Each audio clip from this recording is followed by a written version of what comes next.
register, that means they're playing in tournaments. By the way, what the Chinese player there is doing is wiping off his racket. If it gets damp and puts any moisture on the ball is going to get super spins. 16-8 the score. That was a beautiful spin shot by Lee. Dao Jun Lee serving again. He represents the United States, remember.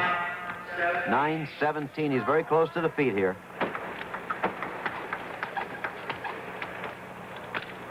Can't read the spin.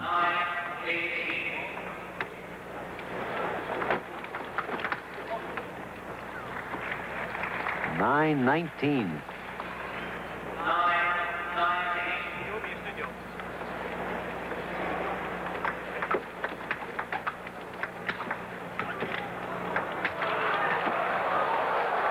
Well, there's a point for Dao Jun Lee. 10-19 the score. Again, he lost the first game, 21-15.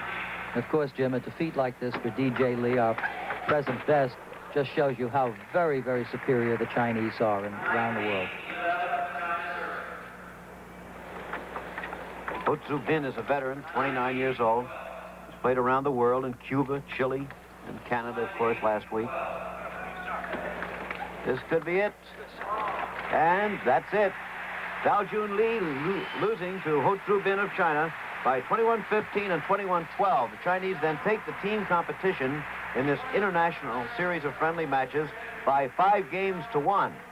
In a couple of minutes, however, we're going to see some tremendous play between two top members of the Chinese team.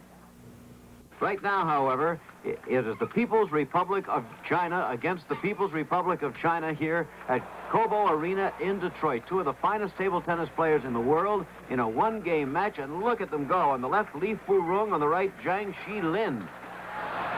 Wow. Jim, I've seen these two players around the world for many years, and Chang, I should say, is a real rarity in modern table tennis, a defensive player. Li Furong serving right now is trailing by 9-13. The defensive player is the man with his back to you, and he leads. What makes him very rare, particularly also, is the fact that he doesn't even have rubber on one side of his racket. Of course, that's due to the fact that he holds the racket with a pen holder grip, using only one side.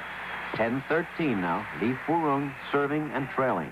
Should he hit the ball with the plain side of his racket, he'd lose the point automatically.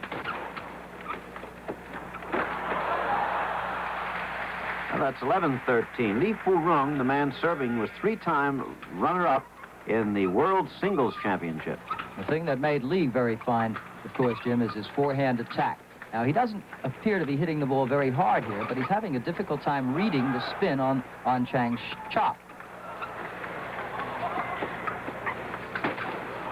I should say, Jim, that the present world singles champion is a Swedish player, Stellan Bengtsson, and the other nations, very strong in the sport, are the Hungarians and the Czechoslovakians. Whereas the United States is ranked 28th at the moment. Don't remind me of it. That was good, by the way. That served just off the edge of the table. But he didn't aim for it.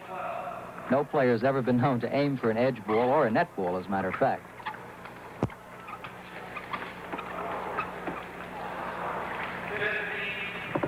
$15-13 now. Chang's defensive ability, I think, really springs from the fact that he gets behind every single shot. He gets his body behind the ball first before he strokes. Then he may pivot his hip out of the way for either the forehand or the backhand.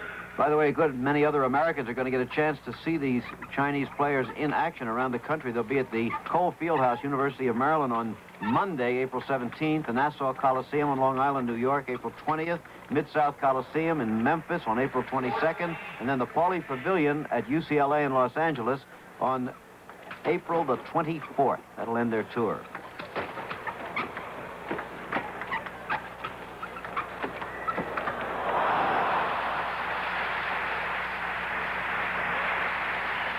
They've played each other, of course, many, many times. They know their both styles extremely well. There's nothing either player can do that will surprise the other.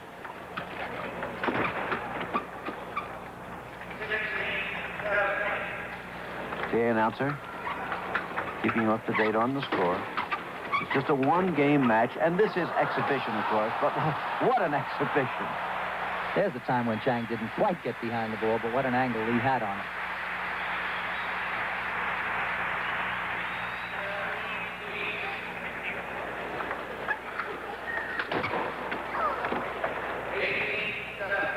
18-17 now.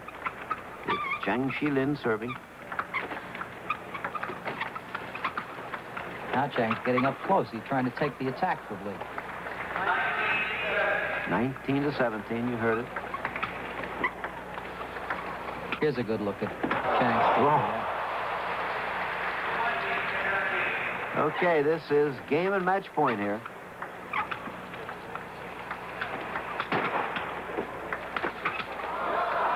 Beautiful. Oh, look at that.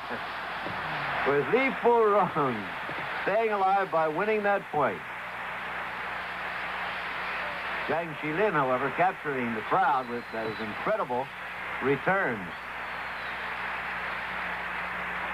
Now he'll try to wrap it up.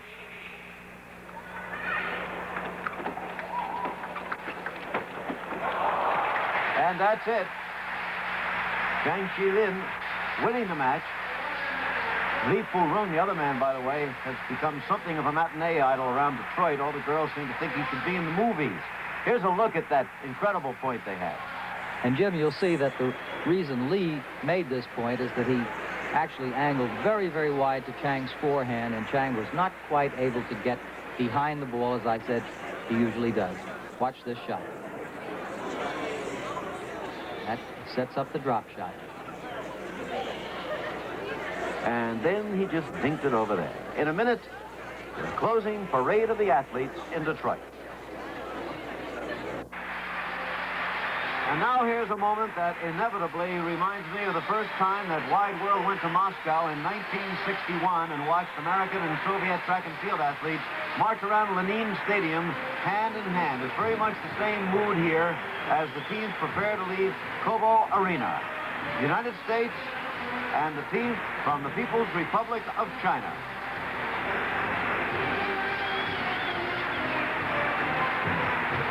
It was just like that with the Russians in '61. What an enthusiastic crowd. And here is an incongruity. The University of Michigan fight song, Hail to the Victor's Valiant, being played while the Communist Chinese flag flies in Detroit.